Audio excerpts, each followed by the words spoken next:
तहरीक लब्बैक के खिलाफ जनरल बाजवा ने बिस्मिल्लाहिर्रहमानिर्रहीम। 4 सीनियर सहाफ़ियों ने तहरीक लब्बैक पाकिस्तान के अमीर हाफिज़ साद रिजवी साहब के ख़िलाफ़ और तहरीक लब्बैक पाकिस्तान को नुकसान पहुंचाने के लिए एक बड़ी साजिश का प्लान तैयार किया था।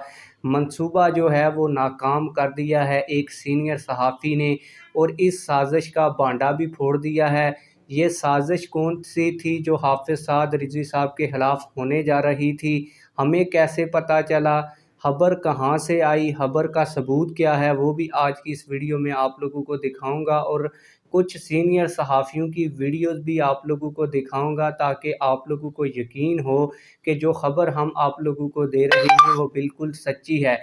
आप लोगों को बताता चलूँ कि कुछ दिन पहले एक सीनियर सहाफ़ी ने ये खबर हमारे साथ शेयर की, तो मैंने ये समझा कि ये खबर इस वक्त सच्ची नहीं हो सकती, लेकिन वक्त गुजरने के साथ जैसे ही ये खबर बिल्कुल सच्ची साबित हुई तो उसके बाद ये खबर मैं आप लोगों के साथ शेयर करने जा रहा हूँ।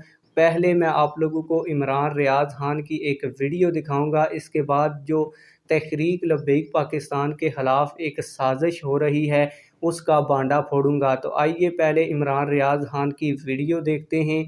आप लोगों से गुजारिश करूंगा कि वीडियो को शुरू से लेकर आखिर तक देखें, क्योंकि आज की इस वीडियो में हम जो साजिश बेनकाब करने जा रहे हैं ये एक सीनियर सहाफ़ी ने हमारे तक खबर पहुंचाई है, और ख़बर उसने जिस तरीके से हमारे तक पहुंचाई है हूबहू आप तक उसी तरीके से पहुंचाऊंगा, और कोई भी लफ्ज़ अपनी तरफ से ऐड नहीं करूंगा। आप पहले सीनियर सहाफ़ी इमरान रियाज खान की वीडियो देखें, फिर मजीद इसके ऊपर बात करते हैं। तहरीक लब्बैक के खिलाफ जनरल बाजवा ने हमें बहुत उकसाया, हमें बहुत कहा, और ये सारे सहाफ़ी गवाही देंगे। तहरीक लब्बैक जिसको इस्तेमाल किया जाता है एस्टेब्लिशमेंट की जानिब से और बार बार इस्तेमाल किया जाता है, तहरीक लब्बैक वाले जरा कान खोल के सुन लें कि जब जनरल बाजवा से और पूछ लें उन 2 दर्जन सहाफ़ियों से, सारे इसकी गवाही देंगे। जनरल बाजवा उकसा रहे थे सहाफ़ियों को कि आप तहरीक लब्बैक के खिलाफ रिपोर्टिंग करें, जितना ज़्यादा होता है उनको एक्सपोज करें, उनके खिलाफ बात करें। उस वक्त तहरीक लब्बैक जो है इन्होंने डंडा सोटा पकड़ा हुआ था, ये लोगों को फेंटे लगाते थे, हर जगह के ऊपर इन्होंने जो है वो एहतजाज के दौरान तोड़फोड़ की हुई थी। तो ये बात भी मैंने भी जनरल बाजवा साहब से कहा कि ये एक ऐसी चीज़ है बाजवा साहब, आप तो इसको झेल लेंगे, लेकिन जो आम लोग हैं पाकिस्तानी उनके लिए मुश्किलात बढ़ जाएगी। मजहबी जमहूरियत मुल्क के अंदर नहीं होनी चाहिए, और इसका नुकसान ये है कि शहरों को एकदम आग लग जाएगी और आप कंट्रोल नहीं कर पाएंगे। अच्छा, ये सिर्फ तहरीक लब्बैक के बारे में नहीं कह रहे थे, हम ओवरऑल बात कर रहे थे, लेकिन जनरल बाजवा स्पेसिफिकली तहरीक लब्बैक के बारे में बात कर रहे थे, और वो चाह रहे थे कि सहाफ़ी तहरीक लब्बैक के खिलाफ रिपोर्टिंग करें।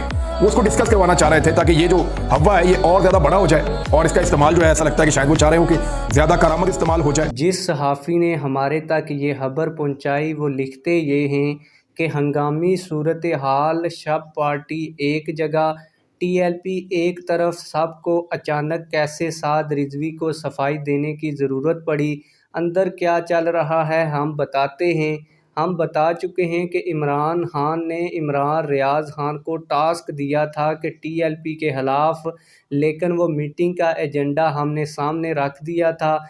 बाजवा और हामिद मीर, फिर अभी इमरान रियाज खान। हामिद मीर ने अचानक 25 सहाफ़ियों का कहकर फ़ौज पर काफ़ी इल्ज़ाम लगा दिए और पूरे अदारे को शरीक कर दिया, जबकि कोई मुलाकात ऐसी नहीं हुई थी।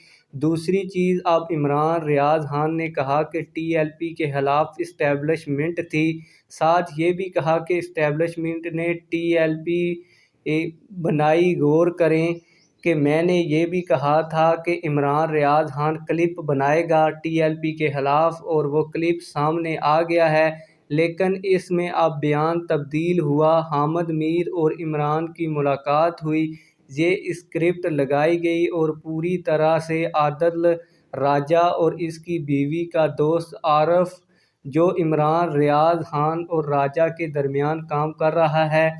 साद रिजवी अकेला सब के लिए खतरे की घंटी बन चुका है। ये लोग तस्लीम कर चुके हैं, और चीफ जस्टिस ने जानकर कहा कि TLP को मुकम्मल पीछे करने का प्लान अब इंटरनेशनल ताकतों का है। साद रिजवी के पीछे इस वक्त खुफिया ताकतें और पाकिस्तानी गद्दार लगे हुए हैं। फ़ौज को इन दिनों TLP ने मुकम्मल सपोर्ट की। PTI बिल्कुल कमज़ोर हो चुकी है, ये कन्फर्म बात है। अब CIA इलेक्शन पर तेज़ी चाहती है और इमरान खान को मुसल्लत देखना चाहती है, जबकि साद भाई की प्लानिंग मुख्तलिफ थी। وہ اس کو اپنے لیے استعمال کرنا چاہتے اور تلوار کی نفی کے بیان سے گستاخی تک سی آئی اے کا ہاتھ شامل ہے۔ ڈی جی ایم آئی کی چیف جسٹس سے ملاقات اہم تھی اور اب بھارت بھی چیخ رہا۔ عاصم منیر بھی تیاری پر ہیں۔ ہم صرف آگاہ کر رہے ہیں کہ ٹی ایل پی ثابت قدم رہے۔ ہم کافی حد تک جیت چکے ہیں۔ یہ جنگ پاکستان کی ہے اور علماء کرام فوج کے ساتھ مل کر لڑ رہے ہیں۔ یہ موقع اچھا ہے اسلامی نظام کے لیے۔ سعد بھائی کی کوشش انشاءاللہ ضرور کامیاب ہوگی اور جیت ہماری یقینی ہے۔ یہ کہنا ہے سینئر صحافی نقاش علی خان کا۔ آپ لوگ اس سازش کے حوالے سے کیا کہتے ہیں؟ کمنٹ سیکشن میں ہمیں ضرور بتائیے گا۔ آپ لوگوں کو بتاتا چلوں کہ یہ جو سینئر صحافی عمران ریاض خان ہے اور حامد میر ہے، یہ لوگ اپنے وی لاگز کے اندر کہہ رہے ہیں کہ تحریک لبیک پاکستان کے اوپر جو ظلم کیا گیا وہ اسٹیبلشمنٹ کی وجہ سے ہوا۔ تو آپ لوگوں کو بتا دوں کہ اصل میں یہ لوگ چاہتے یہ ہیں کہ کسی نہ کسی طریقے سے تحریک لبیک پاکستان اور پاک فوج کو لڑایا جائے۔ آپ لوگوں کو بتا دوں کہ اگر اس وقت باجوہ نے حکم دیا تھا تحریک لبیک پاکستان کو کچلنے کا، تو اس وقت جب تحریک لبیک پاکستان کے اوپر ظلم ہو رہا تھا تو پھر جنرل باجوہ اگر تحریک لبیک پاکستان کو کچلنا چاہتے تھے تو پھر انہوں نے مفتی منیب الرحمان صاحب کو اور عقیل کریم ڈیڈی کو کراچی سے بلا کر تحریک لبیک پاکستان کے ساتھ مذاکرات کرنے کی دعوت کیوں دی تھی؟ اگر وہ کچلنا چاہتے ہوتے تو وہ مفتی منیب الرحمان صاحب کو بلا کر کبھی بھی تحریک لبیک پاکستان کے ساتھ مذاکرات نہ کرتے۔ صرف یہ ایک کوشش کی جا رہی ہے تاکہ فوج اور تحریک لبیک پاکستان کو سامنے لا کر پاکستان تحریک انصاف یعنی کہ پی ٹی آئی جو مقاصد حاصل کرنا چاہتی ہے وہ مقاصد حاصل کر سکے۔ آپ لوگ اس حوالے سے کیا کہتے ہیں؟ کمنٹ سیکشن میں ہمیں اپنی رائے سے ضرور آگاہ کیجیے گا۔ ملتے ہیں کسی اور ویڈیو